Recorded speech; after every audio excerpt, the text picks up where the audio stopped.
Kaze mu kiganiro Mupupu, ijwi risemerera ry'icabona ca Kristo. Rero ntababeshe igituma uku kuri k'umutima kwabaye novuga gute ukubohoka gukomeye ni no kubera imbere yaho tureke nuko n'umutima wanje ntari ndawumva wamenga nikibuye mugabo n'igihe novuga ko hariho n'igihe uvuga uti umutima wanje ndawumva ariko hagera kuja gusenga hagera kugira umugenderanire n'Imana ubucuti n'Imana bikanka kubera tubona Imana ni Imana yo mwijuru nyene ni Imana yaduhaye amabwirizwa ni Imana idufise ukungene ugasanga no kuja kugira amashimwe ni amajambo atonze ni vya bindi nukuri ni ikintu narabohotse hamwe numva yuko ko uko kuri k'umutima kwahereye muri cakiyo c'umutima wanje haleluya vyanjanye bigaca bindongora kubuntu bw'Imana ndasubira kuvuga n'ukuri kubera nari gushobora guca ngenda ubu rero nkaca nja kuyagira umuntu wese duhuye urumva hewe bwa undi bimeze gute numvise ko nkiteza ikigongwe ariko ubunye nagiye imbere y'Imana ndayisemerera ko ndayibwira vyose nana kimwe ndakunyegeza nuku uboneraho kundokora niko nabivuga kubera nemeye ko ngwaye wa muganga wanje amen mugabo ikintu naho nkunda cane cambayeko kari ari nk'isosi ari ubuki mu buzima bwanje bw'ubukristu nuko vyankuye mu idini mu kuba umukristu w'idini bikaja mu kuba umukristu afise ubucuti n'Imana amen abona Imana nka papa amen imbere nukuri kuja ku Mana nkuko ngoma Dawidi arandyohera cyane n'undi muntu nkunda muri Bibiliya ntababeshe ndakunda Yohana kujya bavuga ngo yaragenda yimvire nk'ikigabo gikomeye sinzi kungene yarameze mugabo ngo kaja kibera umwana kuri Kristo kuri Yesu Kristo akiryamira ko ngo yamuryama ngo singa kugikiriza amen mugabo urumva uko kuba ukumva uti sinkeneye kwigira umuhatari oya Mana ndashaka kwirukira iwawe no munsi wanje wameze gutya ndagushimira ukumva muriko muratera inkuru nukuri hamwe wumva ko Imana yawe si Imana iri kure ni Imana iri muri wewe ni Imana iri ngaha amen ni Imana harimwo uburyohe basha nukuri nari kuba nashoboye kuza ndamaze kubabwira ko nakuze tuja mu misa nakuze nzi Imana sinzi ko navuga kumenya Imana mugabo vraiment nukuri twaragenda mu misa aho bavuga ijambo ry'Imana bagira mugabo ivyigera vyinjira sinzi no mu gukura kwanje mugabo ngira birafise ikintu cyose kirafise umwanya wacu n'ubundi mugabo no mu gukura mu gutangura kuja kuvuga ati reka ndondere iyo Mana hari ahantu nguma nshika sindengane mugabo ubunye nsubije umutwe inyuma nibaza ko ico kintu kitarengana nuko Imana nayibona ni Imana iri kure Imana yo kuguma gusa mvuga ni ushimwe Mana uri mwiza uri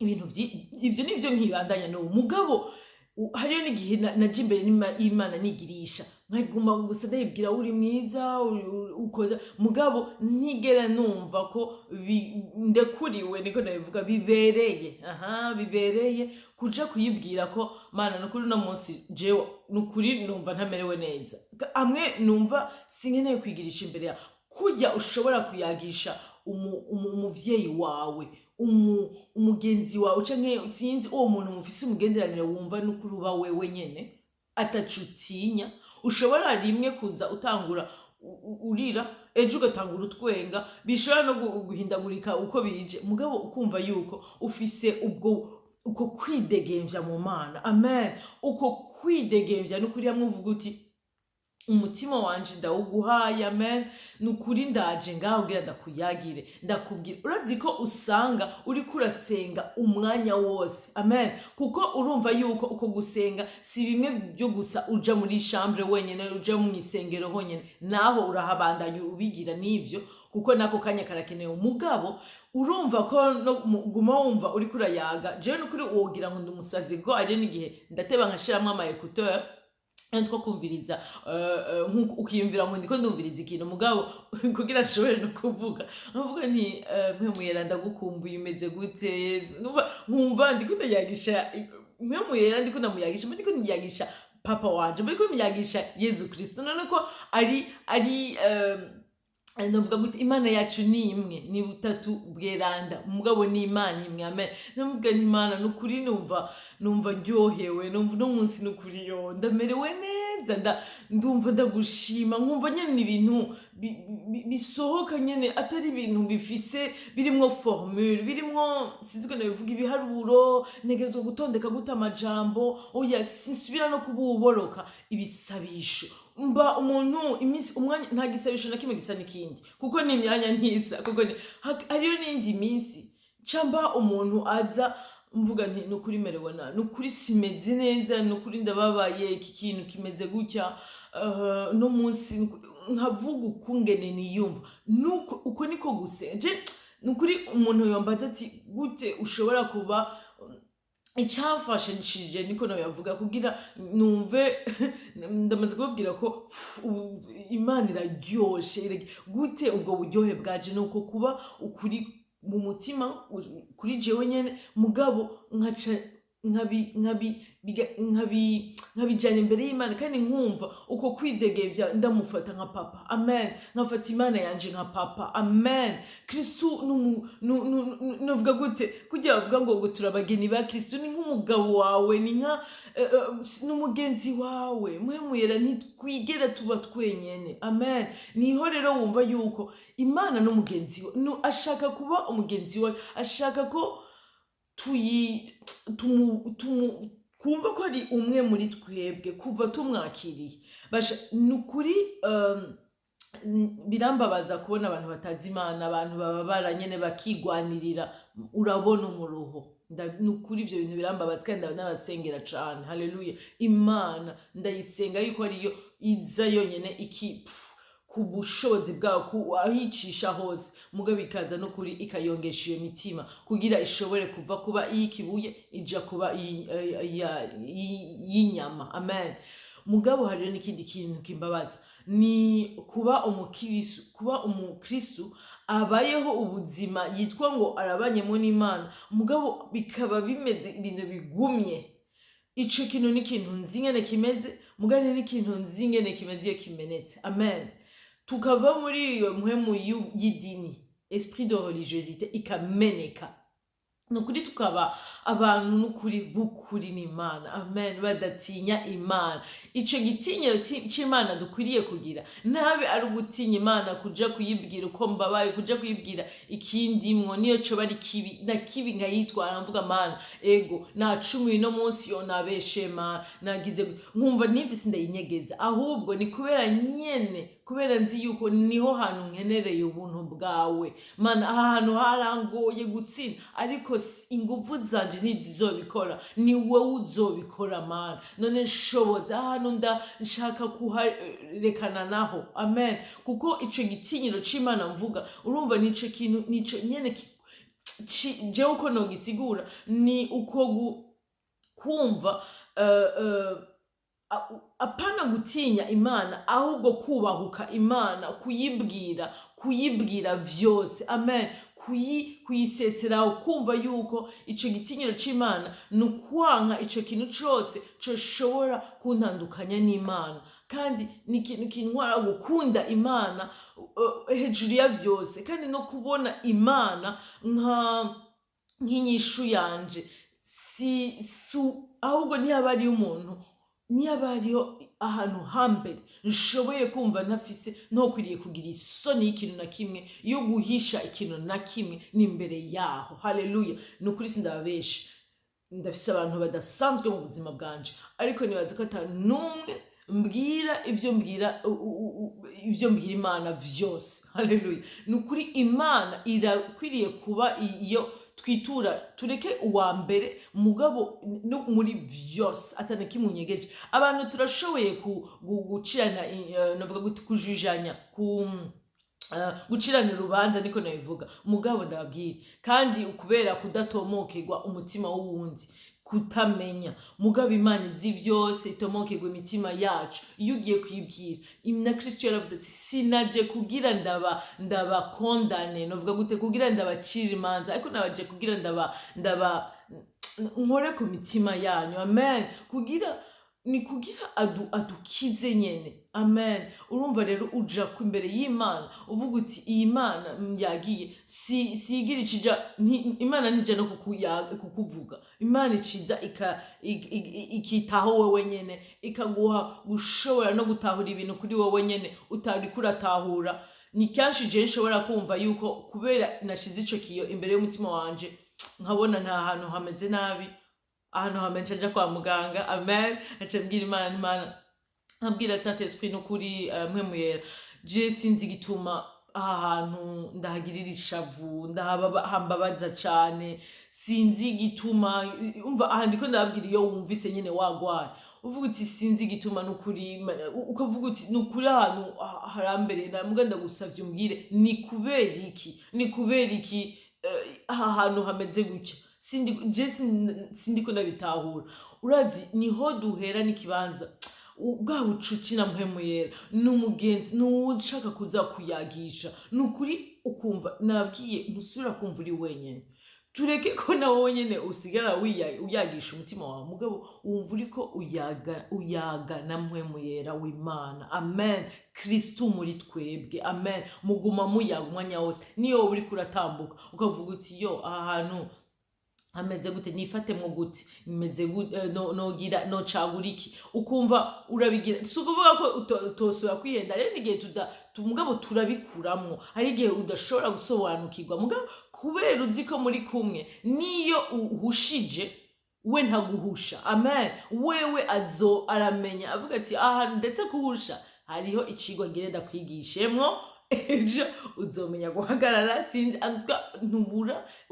ntabura ukungene akuyagisha, aguhinyisha kuri ivyo bibazo, agutahuza nivyo hataragira ko akubwira, ukizera ukavuga uti koko turabagenzi kandi ndazi kunkunda, ndazi ko ahantu hambikiye ntaragera kuhatahura, mugabo nzohatahura. Amen. Kuko turakura. Basha ni ibintu n'ukuri ibindi ko ndavuga novuga gute, ndiko ndavuga kuvyerekeye kwitora mu Mana, kuvyerekeye identité, novuga gute agaciro canke kwitora mu Mana ubwacu. Narabwiye ko ari ukusangiza ubuzima. Ibi navyo vyo kuvuga ukuri k'umutima, nibaza ko ni nk'ubuki, ni nk'amavuta aza gutuma wa muryango wahora umengo urikura urashera, tuko turawugurura, ubu umuryango wuguruka tuja ku Mana, urimwo amavuta, urengana neza. Novuga gute, harimwo uburyohe bwo kuja imbere y'Imana, niyurira niyugize ukumva yuko nahantu udakwiriye kugira isoni, kuko isoni nico shetani ashaka kuduteza, kugira dutinye Imana ku buryo atari bwo, dutinye Imana mu bwoba, hako twoyitinya mu kuyikunda, mu kuyirukira. Haleluya. Kuko sinzi ko mwibuka muri Edeni igihe ahejeje kubesha umwana w'umuntu, ikintu cabaye ku mwana w'umuntu ngo amaso aruguruka, mugabo haca yategwa isoni yuko Imana isubira kumubona, isoni yo kuvuga ico arimwo, ico yakoze, isoni yo gutinya Imana bahora babana, Imana bahora bayaga gutya nyene nk'umuntu yaga n'uyundi. Ariko ubunya akavuga ati yo ndakwinyegeje, agashaka kwinyegeza Imana. Rero naho shetani atubeshera, tugashaka kuba binyegeza Imana, abanyegeza Imana ingene twiyumva. Ugasanga rero ico niho nyene aguma yugarira, aguma atwibira, aguma tubabariza, aguma twicira, aguma dutikizira. Aho Yesu Kristo tubwira ati tunzanira vyose, nzanira ku birenge vyanje, maze jewe aho umusuma yaje kwiba, kwica no gutikiza, jewe ndaguha ubuzima bwanje. Amen. Kugira hashobore kuba ya exchange, kwaguhindura ivyo bibi bimpe ndabimene, ariko ndaguha bishasha. Amen. Mugabo ukabinyegeza, none hazoba gute iyo exchange? Hazoba gute ko kuguza? Ntibishoboka. Urumva naho n'ukuri numva ko numva novuga nti uwo wese ukaba wiyumva wari ufise ahantu hahaze vyanka ko ari ahantu hatarengana, wumva ko Imana hari ahantu ugeza nayo, hari umwanya utegerezwa kuba muri formule, kuba mu bintu nyene birimwo ibintu vy'idini, ibintu bigumye, iyo ubugenderanire bw'Imana akaba ari ibintu bigumye. Ariko ndasenze ko amavuta y'Imana, ndasenze yuko uburyohe bw'Imana nahuye nabwo bugushungurukirako mw'izina ry'umwami wacu Yesu Kristo, ugatangura kubaho umugenderanire w'ubugenzi n'Imana. Amen. Ubucuti n'Imana, mpwemu yera umwumve ko ari uce gituma na Yesu Kristo yavuze ati nukuri birakwiriye ko ngenda kugiraze umugenzi aza kudufasha kugendera mu vyo Kristo yatubwiye, mu vy'ijambo ritubwira. Amen. Ni umwemu yera n'uza kudufasha kuba mu buzima. Amen. Haleluya. Nukuri ndasengeye ubuntu bw'Imana, amavuta adasanzwe, ikintu kiza guhindura ubuzima bwawe. Haleluya. Bw'ubukristo bukura mu idini bukabushira mu bugenzi n'Imana, bukabushira mu buryohe n'Imana, hamwe wumva uyiryoherewe nayo maze ikuryohererwe, kuko iragushaka, ishaka gufata, ashaka guhoza, ashaka kukubwira ati mwana ntugire amasoni, ntugire ubwoba, iwanje zana vyose, n'ibicumuro vyawe bizane vyose, na kimwe na vyose ndaza, nuko shaka kubirenzako. Haleluya. Amaraso ya Yesu Kristo akabihanagura. Amen. Hama ukaba mushasha, hakaba ubushobozi bw'umwami wacu Yesu Kristo. Amen. Buciye muri mpwemu yera hakazamwo yuko n'ugushobora bwa buntu atari kugira ubuntu bw'Imana si kugira uce wirekura, ahubwo ni kugira uce ushobozwa, ico gicumuro cawe kigutsinda. Ubunye haje ubushobozi bw'Imana muri wowe ukabwakira. Amen. Kugira ucubaho mu gitinyiro c'Imana, ico gicumuro kirameneka, kirayonga. Ni umwanya muto, kandi kubera uguma ukijana ku muco w'Imana, kubera uguma unye wavuze ndakikuye mu kinyegero, ubu ndakikuzaniye Mana, ni ukuvuga ko unye ushoboye guhagararana hamwe na Kristo, kuko urachanse, uriko wowe nyene uracatura ko utagigishaka. Niyo nzira, niho hantu, nibwo autorisation novuga gute, niko guha Imana uruhusha ngo kuza rero kwataka ico kintu, kukimena. Amen. Kuko kujya dufise gushobora gutanga kugira ubugombe bwacu, shetani ashoboye avuga ati ico kintu uje kugikuraho gute kandi n'uyu muntu akigikunda, atakiguhaye, atagishaka, n'ahantu hanje urabona ko tuhakorana namwo neza, kubera kuje kutwinjira namwe. Oya, Imana nico gituma rero biryoshe ko tuyibwira tukavuga ati Imana iki kintu sinkigishaka, kuko hajyayo n'ibindi tuba tukiriko turagwana mbwa tugikunda. Ariko ndasenze ko haba kwanka igicumuro, kwanka igicumuro cose arico gitinyiro c'Imana. Amen. Hama munyuma tugashobozwa, tukambara imbaraga z'Imana, tukambara ubuntu bw'Imana. Amen. Tukambara ubwenge bw'Imana, apana ubwenge bwacu, ubwenge bw'Imana. Hakaba exchange, hakaba uko kuguza amaranga mutima atariyo, tukayashira imbere y'Imana, tukavuga ntaba ari yaturongorayo, atariyo, ariko tukarongorwa n'ivya Kristo, n'amaranga mutima ya Kristo. Amen. Tukarongorwa n'ibya Kristo muri twebwe, bije n'amaranga mutima bari vyiza. Amen.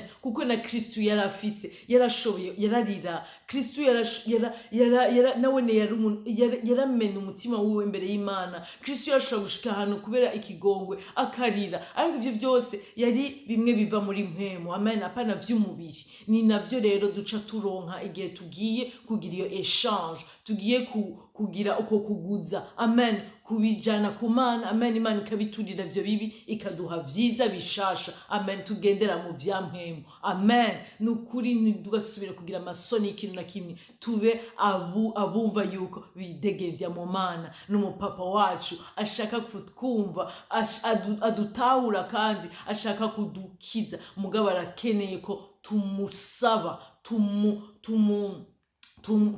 tumwambaza, tumutakambira. Novuga gute? Oya, tumwiruka ko tukamubona nk'inyishu yacu kandi n'ukuri tukamutumira mu buzima bwacu. Amen. Tumira muhemurira mu buzima bwawe, urabe ivyo yikorera. Amen. Muhemurira w'Imana Kristo muri wewe nihari ashaka n'ukuri kumubwira uti ingo injira, ingo wikorera. Amen. Ingo n'ukuri umbere uza gukoropa. Amen. Uze kugira kurandura ibitari vy'iwawe, ushinge ivy'iwawe, ushinge ibinezereza Imana, ushinge ivya Kristo muri jewe. Haleluya. Nukuri ahari n'isoni uhamene, ubunye habe ukwidegemvye, habe ukumva ko shize isoni mu kuza imbere yawe, atana kimwe kina ahubwo ari ugukura ibicafu byose byo nanyegeje mu mwijima nkabizana ku muco wawe imbere yawe. Haleluya. Maze ukanshoboza akaba ari wowe ubingwanirira. Haleluya. Kuko ngo si kubw'inguvu zacu, imbaraga zacu, ubwenge bwacu, ariko ni kubw'ububasha bwa Mpwemu Yera. Haleluya. Imana itugirire neza n'ukuri. Amen. Amen.